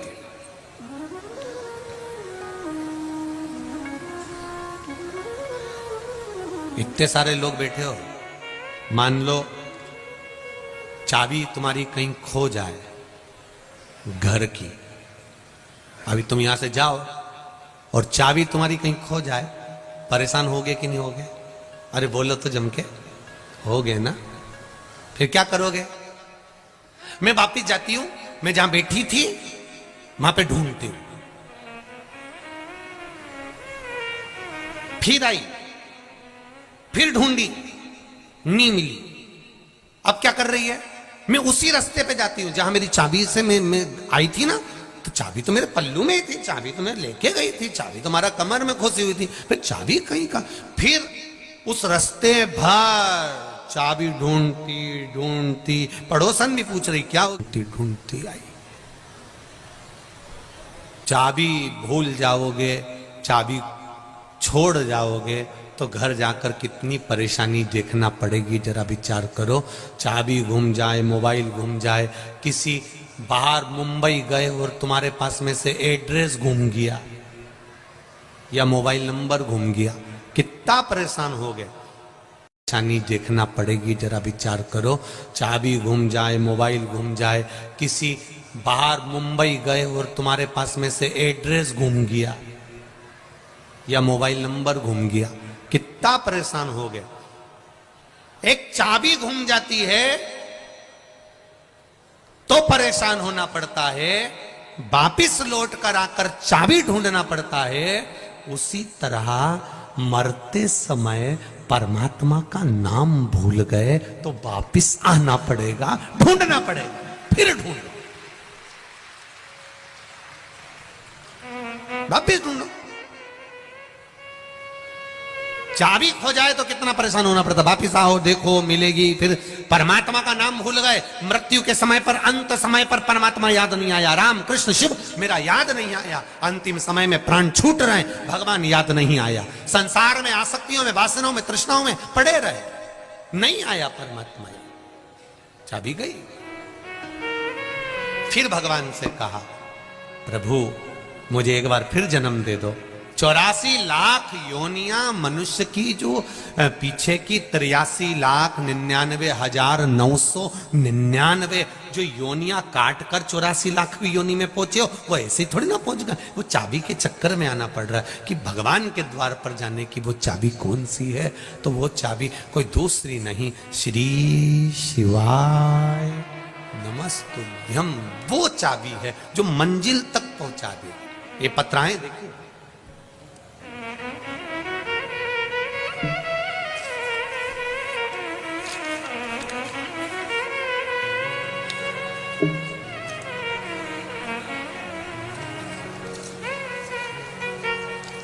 पहले एक पत्र पढ़ ले में, श्री मीरा सोनी अयोध्या उत्तर प्रदेश से आई हैं, कहीं बैठी हो मीरा जी हो, मीरा जी सोनी अयोध्या उत्तर प्रदेश से, तो हाथ हिलाइएगा, कहीं बैठी हो तो, कहीं दिख रही हो तो हाथ जरूर हिलाइएगा, कहीं दिखी हैं, पीछे हैं का, हाथ ऐसे हिला तो हमको दिख जाओगे। हाँ दिख गई, बिल्कुल आखिरी में हो, ठीक ठीक ठीक है। मीरा जी सोनी अयोध्या उत्तर प्रदेश से आई हूं। जमुना प्रसाद जी सोनी, पहले तो मीरा जी सोनी और जमुना प्रसाद जी सोनी आपको नमन करता हूं, क्योंकि आप मेरे रामलला की भूमि से आई हो, आपको प्रणाम करता हूं। आप राघव जी की धरा से आई हो, अयोध्या से आई हैं, आपको नमन करता हूं। गुरुदेव, मैं अयोध्या की निवासी हूं, मेरे बेटे की नौकरी नहीं लग रही थी, मेरा बेटा बहुत परेशान था। मैं 2020 से आपकी कथा सुन रही हूं। मैं सीहोर भी गई थी, सीहोर में मैंने आपकी कथा सुनी और पंडाल में बैठकर मैं बाबा भोलेनाथ से बोलकर आई थी कि कुबेरेश्वर बाबा की धरा पर कथा सुनने का महत्व गुरुजी बोलते हैं। तो बाबा मैं कुबेरेश्वर की धरा पर आई हूं, सीहोर आई हूं, मेरे बेटे की नौकरी लगा दो, मैं पुनः किसी भी पंडाल में जाकर कथा जरूर सुनूंगी। गुरुजी बाबा के आशीर्वाद से, भोलेनाथ के आशीर्वाद से मेरा बेटा उत्तर प्रदेश पुलिस में उप निरीक्षक दरोगा के पद पर चयनित हो गया है। इसलिए मैं बाबा को प्रणाम करने इस पंडाल में पहुंची हूँ। मीरा सोनी, जमुना प्रसाद सोनी, अयोध्या, उत्तर प्रदेश। प्रणाम करता हूँ मीरा जी, बहुत बहुत बधाई आपको। जमुना प्रसाद जी बहुत बहुत बधाई। बैठिए। एक पत्र और देखिए, बड़ा सुंदर। मेरा नाम पुष्पा अवस्थी है। मैं ऋषि नगर शुक्लागंज उन्नाव में रहती हूं। कहीं बैठी हो तो हाथ हिलाइएगा, कहीं बैठी हो तो दोनों हाथ हिलाइएगा। पुष्पा अवस्थी कहीं दिख रही हैं? दिख रही क्या उधर? पुष्पा जी हमें नहीं दिख रही हो, आप हाथ हिला दीजिए एक बार, जिससे कैमरे वालों को आप दिख जाएं। भले हमें ना दिख रहे हो, दिख गए कैमरे वाले को? राइट वाले पंडाल में है, सीधे हाथ पे जो पंडाल है वहां पर। दोनों हाथ हिला दो एक बार पुष्पा जी आप। हाँ आप ही हैं, दिख गए, ठीक है ठीक है। श्री शिवाय नमस्तुभ्यम। गुरु जी, मैं शिव की महिमा का क्या बखान करूं, शब्दों में वर्णन नहीं। मेरा बेटा पीयूष अवस्थी बैंक की परीक्षा की तैयारी कर रहा था। सन 2020 से ग्रेजुएशन हुआ। 2020 में पूरा करने के बाद जब मेरे बेटे ने 2021 में बैंक की परीक्षा देना शुरू किया, क्लर्क की परीक्षा में सिलेक्शन नहीं हुआ। तब हम लोग बहुत परेशान हो गए, कुछ समझ में नहीं आया।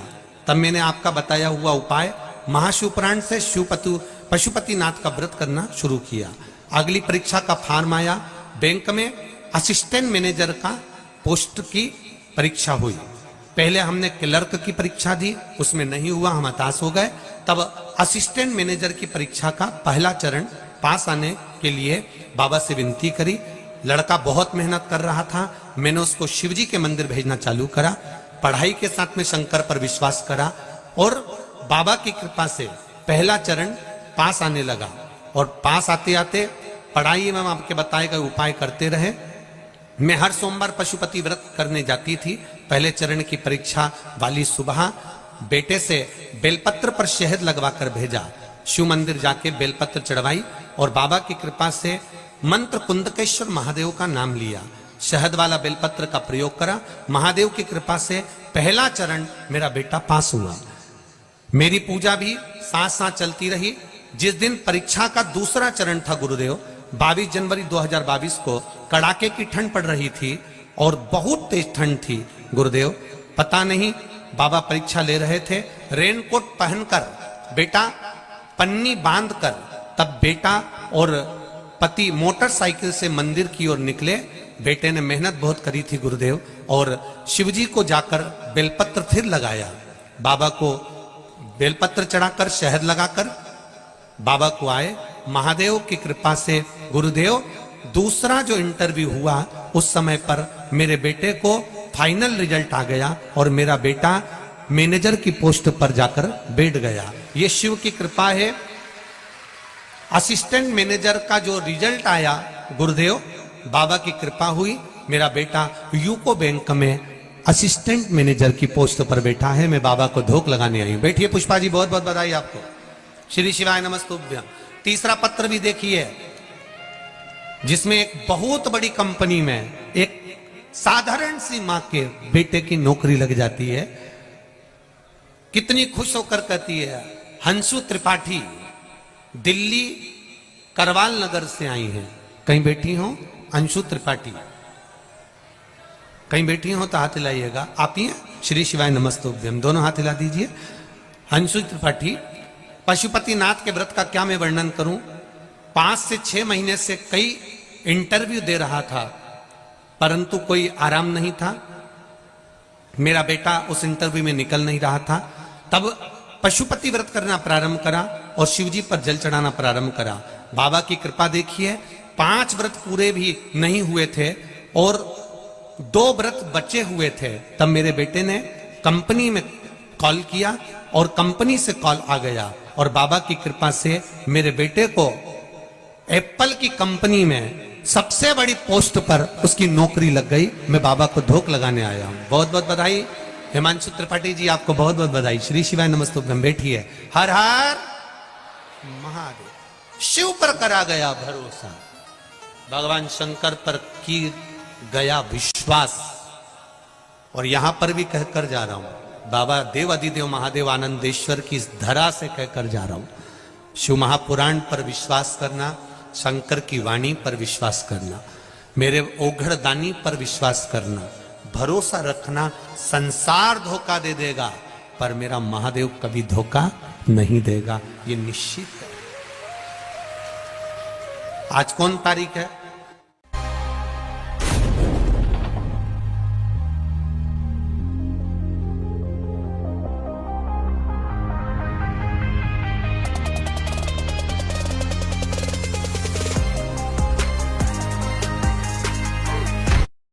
ये निश्चित है। चैनल पर और मोबाइल पर, फेसबुक यूट्यूब पर दिन में वही 2 बजे से 5 बजे आएगी। कथा पूरी सुन लेना चाहूंगा।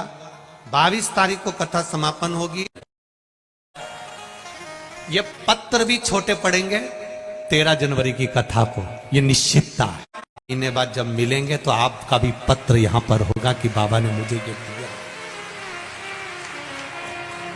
ये मुझे दिया है बाबा ने, ये उसकी कृपा है। इतनी जल्दी 2-3 महीने में कथा कहीं नहीं हुई, परंतु क्या पता आनंदेश्वर महादेव ने क्या कृपा करी है। ये तो उसकी मर्जी है, उसकी करुणा है। वो क्या देगा ये वो ही जान सकता। तेरी कृपा बिना न हिले एक भी अणु, लेते हैं श्वास तेरी कृपा से तनु तनु। बखान क्या करूं मैं राखों के ढेर का, चपटी भभूत में खजाना कुबेर का। वो क्या दे सकता? शिव कथा कर रही। अंधकासुर ने कहा मेरे प्राण ना छूटे, मैं मरूं नहीं, ऐसा कुछ कर दीजिए। मरना निश्चित है, दुख आएगा ये पक्का है। 2 कारणों से मनुष्य का शरीर मिलता है, 2 कारणों से मानव का देह मिला है।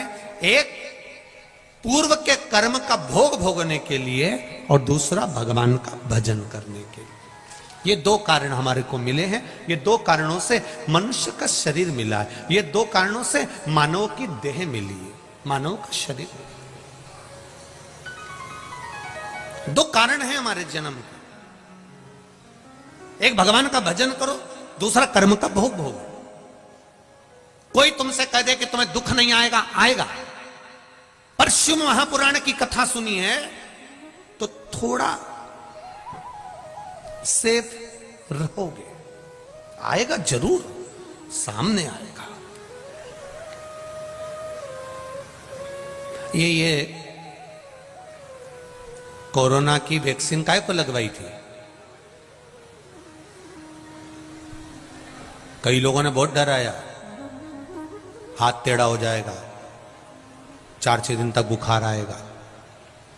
जो विरोधी थे उन्होंने डराने का बहुत प्रयास करा कि ये ऐसा हो जाएगा, वैसा हो जाएगा, कोरोना का इंजेक्शन मत लगवाना, तो वैक्सीन मत लेना। लोगों ने खूब डराया।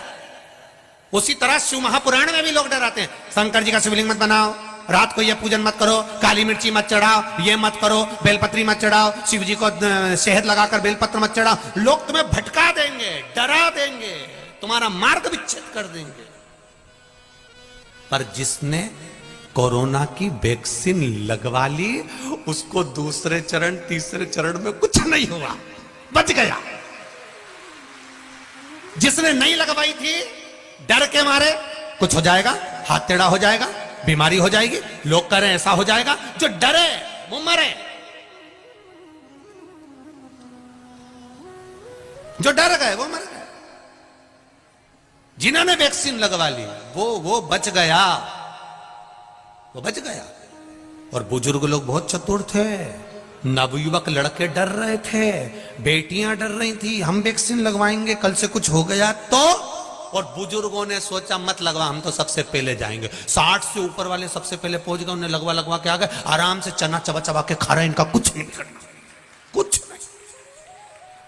और दूसरे चरण में देखो आप तो सब जवान जवान जवान जवान, कोई 40 साल का, कोई 50 साल का, कोई 35 साल का, निपटते चले गए ककड़ी भुट्टे की तरह। लोग जाते गए, लोग डर रहे थे। शिव महापुराण की कथा कल्याणपुर कानपुर में नहीं हो रही है, ये मेरे आनंदेश्वर महादेव ने तुम्हारे भीतर, तुम्हारे कार्य के लिए, तुम्हारी सफलता के लिए ये वैक्सीन भेजी है कि एक बार अच्छे से लगवा लो तो आगे बढ़ जाओगे। ये वैक्सीन बच लो।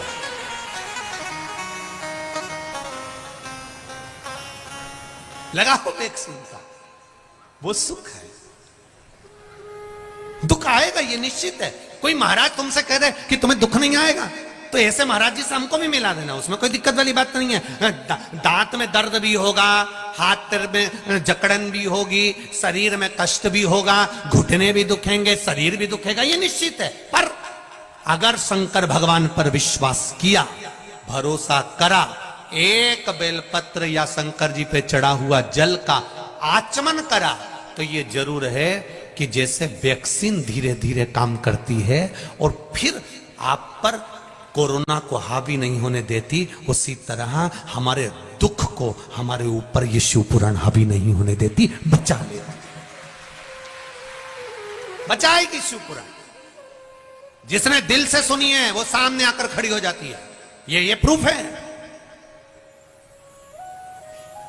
क्लर्क की नौकरी नहीं देना थी भगवान को, सीधे मैनेजर की पोस्ट देना थी, तो नहीं करवाया, वो टूट गई। उन्होंने लिखा है कि मेरा दिल टूट गया, हृदय टूट गया कि मैंने पशुपति व्रत करा और मेरे बेटे का नहीं हुआ। क्लर्क की नौकरी नहीं देना थी ना, तूने पशुपति व्रत करा था। हमारा एक छोटा सा काम नहीं होता तो हम बुरा मान जाते हैं, हमारा छोटा सा काम नहीं होता तो हम दुखी हो जाते हैं, हमारा एक काम नहीं हुआ तो हम पशुपति व्रत करना बंद कर देते हैं, हमारा जरा सा काम नहीं हुआ तो हमें दुख हो जाता है।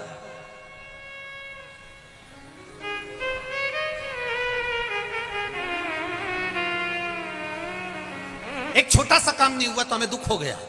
जरा सोचो परमात्मा ने क्यों नहीं करा, तुम्हारे व्रत करने के बाद भी भगवान ने क्यों नहीं सुना? उसका कारण होगा, थोड़ा रुक, सब्र कर, थोड़ी सी सबरी रख, थोड़ा सब्र रखेगी तो देख, तेरे ने तो केवल पोहा बनाया था खाने के लिए, ते पोहे के साथ हलवा और जलेबी भी रखेगा, वो भी तू रुक तो जा, वो खुद रखेगा। तू थोड़ा सा विश्वास तो रख, रुक थोड़ा, संभल थोड़ा, घबराना नहीं कि मैंने व्रत करा, मैंने उपास करा, मैंने शिव जी की आराधना करी, मैं रोज 1 लोटा पानी चढ़ाने जाती हूँ, मैं शंकर जी के मंदिर जाती हूँ, मैं आनंदेश्वर महादेव के मंदिर जाती हूँ, मैं शिव जी की आराधना करने जाती हूँ, भगवान मेरी नहीं सुन रहा, थोड़ा रोक, शांति रख, संभल। शिव जी के भजन को और विश्वास की जरूरत है, और दृढ़ होते जा, और भरोसा पक्का करते जा, सुनेगा, सुनेगा। और जब वो सुनेगा तो सुख का अनुभव अपने आप होगा, अपने आप।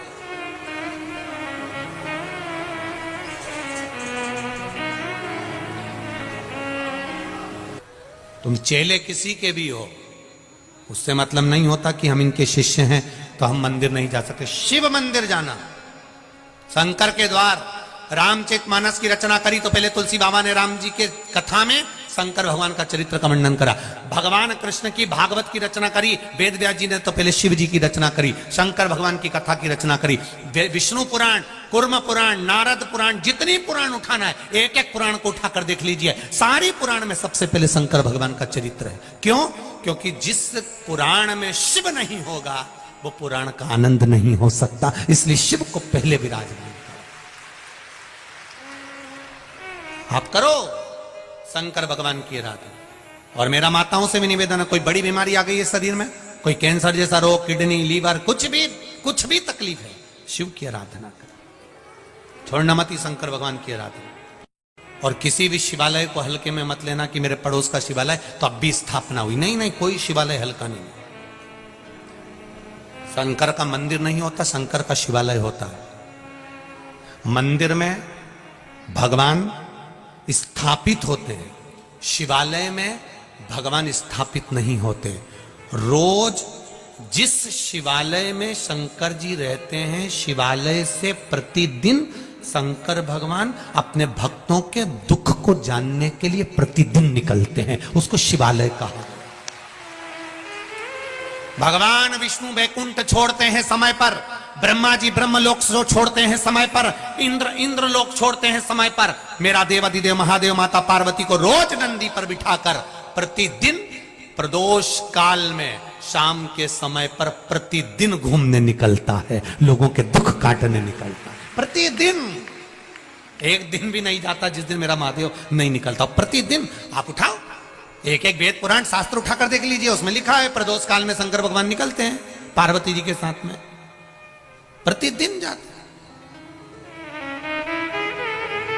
रोज का।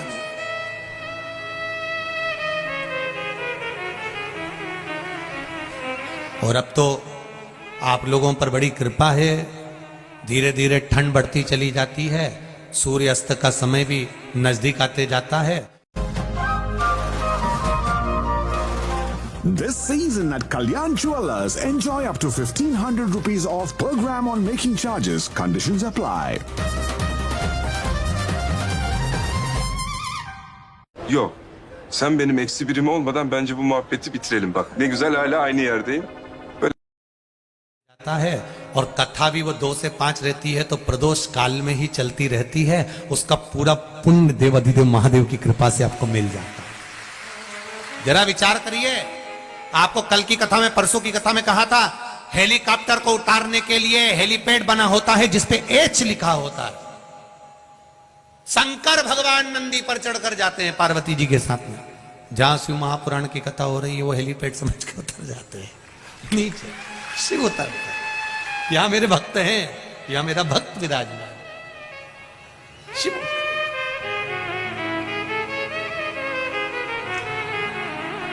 भगवान की अविरल भक्ति में जो बल है। और एक बात और कहना चाहेंगे, सीहोर में अभी रुद्राक्ष उत्सव नहीं है, अर्थात रुद्राक्ष वितरण नहीं हो रहा।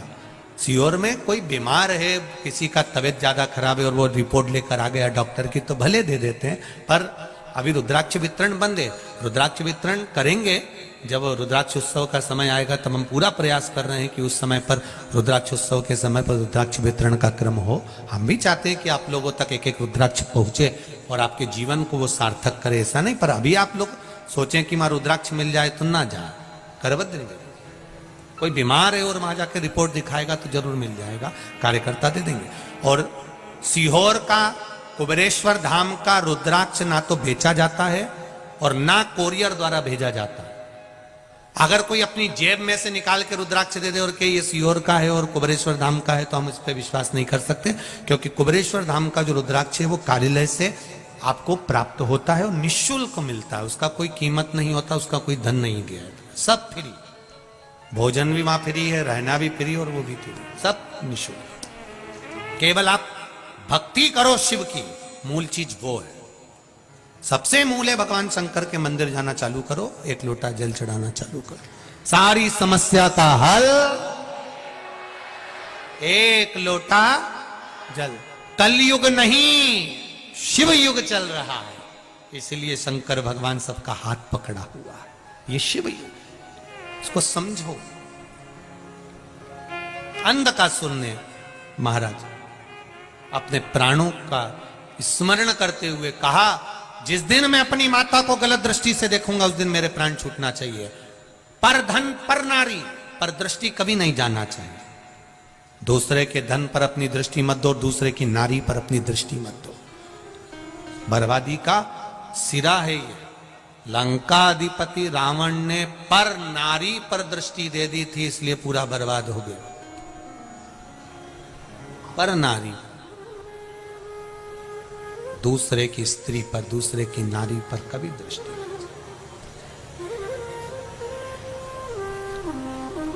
रावण ने जो गलती करी है वो गलती आप ना करें।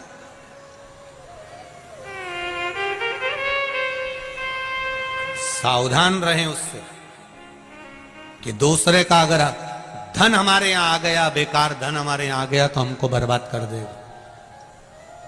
और नारी पर भी अगर दृष्टि गलत चली गई तो वो बर्बाद कर देगी, वो बर्बादी का सिरा। महाराज अंधकासुर ने वर मांगा, जिस दिन मैं अपनी माता को गलत दृष्टि से देखूं उस दिन मेरे प्राण छूटे। उसको नहीं मालूम था कि मैं माता की गोद में खेला हूं, पार्वती जी मेरी मां है। उसने अपने दूतों से कहा मुझे विवाह करना है, कोई अच्छी लड़की ढूंढो, अच्छी कन्या ढूंढो, अच्छी नारी ढूंढो। किसी ने कह दिया सबसे सुंदर तो हिमालय राज की बेटी है जिसका नाम पार्वती है, बहुत सुंदर है वो। अब इसको यह नहीं मालूम कि मां तो सुंदर होती ही है। जो दुनिया में सबका भला करता है ना, जो अपने बच्चों के लिए कभी गलत नहीं सोचता है ना, जो दुनिया में सबका भला चाहता है वो हमेशा सुंदर ही बना रहता है। उसकी सुंदरता को कभी कमी नहीं आ सकती।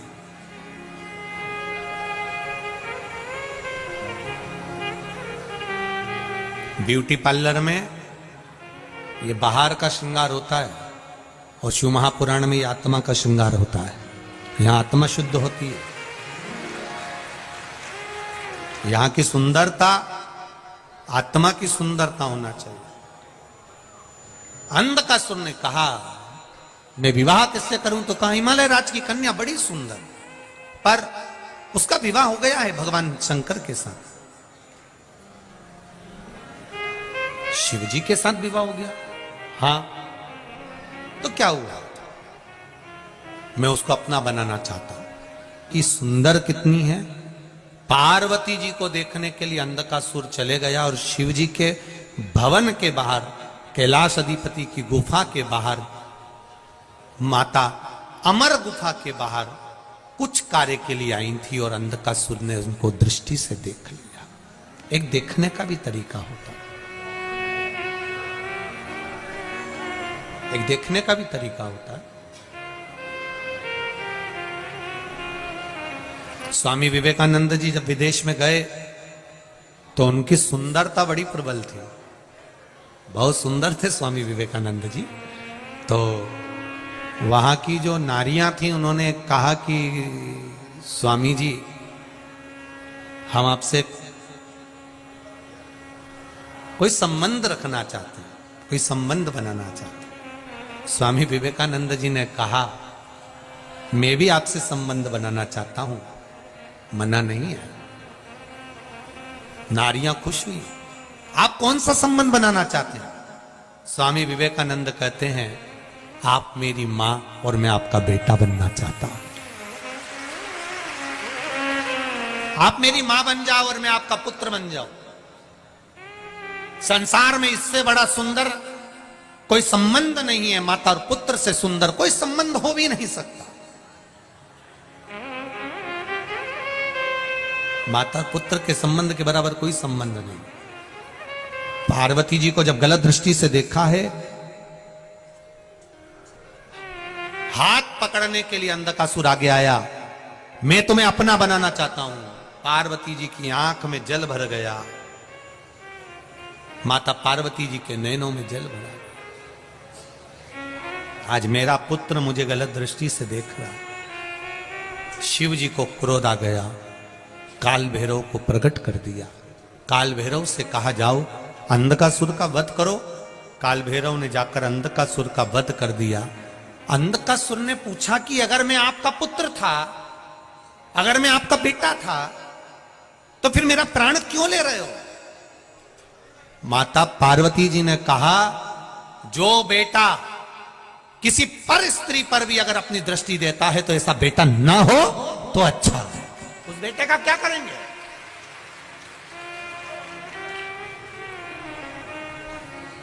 ऐसा बेटा किस काम का?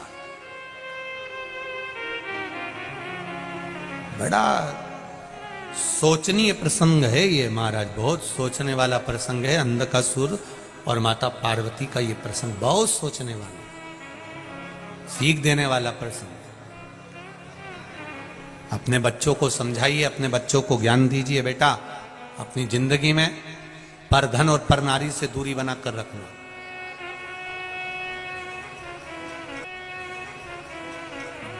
आज के समय में छोटी छोटी बेटियों के साथ में भी जो गलत कृत्य हो रहे हैं उसको कोई दूसरा नहीं रोक सकता, आपका संस्कार रोक सकता। आप अपने बच्चों को ये संस्कार दीजिए कि हमारे बच्चे कोई गलत मार्ग पे ना चले जाएं, गलत जगह पर ना चले जाएं। थोड़ा कम कमाओगे चल जाएगा, थोड़ा कम व्यापार चलेगा चल जाएगा, थोड़ा धन कमाएगा चलेगा, पर बेटा बेटी ये हमारी जिंदगी की वो पूंजी है। अगर ये गड़बड़ हो गए तो जिंदगी नरक चले जाएगी, पूरा जीवन नरक में चलेगा। इनको संवार लो, इनको सुधार लो, अभी भी मौका। वैसे तो नवयुवक बेटा बेटियां भी अब मंदिर जाना प्रारंभ करे हैं। कई बेटियां तो अब मंदिर जाती हैं और शान से जाती हैं।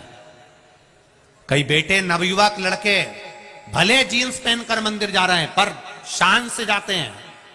जो बेटा बेटी नवयुवक बेटा बेटी मंदिर जाते हैं उनको देखकर गौरव उत्पन्न होता है। ये लगता है कि हमारा सनातन धर्म अब आनंदित हो चुका है। अब इनको शर्म नहीं है मंदिर जाने में। उठाया लोटा और चल दिए शिव मंदिर। अंधकासुर गया, प्राण छूट गए। मरते मरते कह रहा है मैंने गलती क्या करी, तूने माता को गलत दृष्टि से देख लिया। ऐसे पुत्र को रखकर क्या करूंगी जो किसी नारी को गलत दृष्टि से देखे। ऐसा पुत्र मेरे गोद में खेले, नहीं चाहिए ऐसा पुत्र। माता पार्वती ने मना कर दिया, नहीं हो ऐसा पुत्र, मार दो इसको। काल भैरव ने समाप्त कर दिया अंधकासुर। अंधकासुर समाप्त हुए। समय आया, देवादिदेव महादेव से माता पार्वती जी ने विनय करा कि प्रभु कृपा करिए, गणेश जी और कार्तिकेय जी के मंगल विवाह का स्मरण करिए। किसका विवाह हो जानकर भगवान श्री गणेश जी महाराज के मंगल विवाह के प्रसंग का भाव व्यक्त हुआ। गणेश जी महाराज का विवाह तो करना चाहती हैं मां, पर कार्तिकेय सुंदर हैं और गणेश जी को तो मुख भी लगा है तो हाथी का लगा है। तब विश्वरूप जी की कन्या के साथ में गणेश जी का विवाह पक्का हुआ। रिद्धि सिद्धि के साथ गणेश जी महाराज पधार रहे हैं। जोरदार ताली बजाकर स्वागत करें।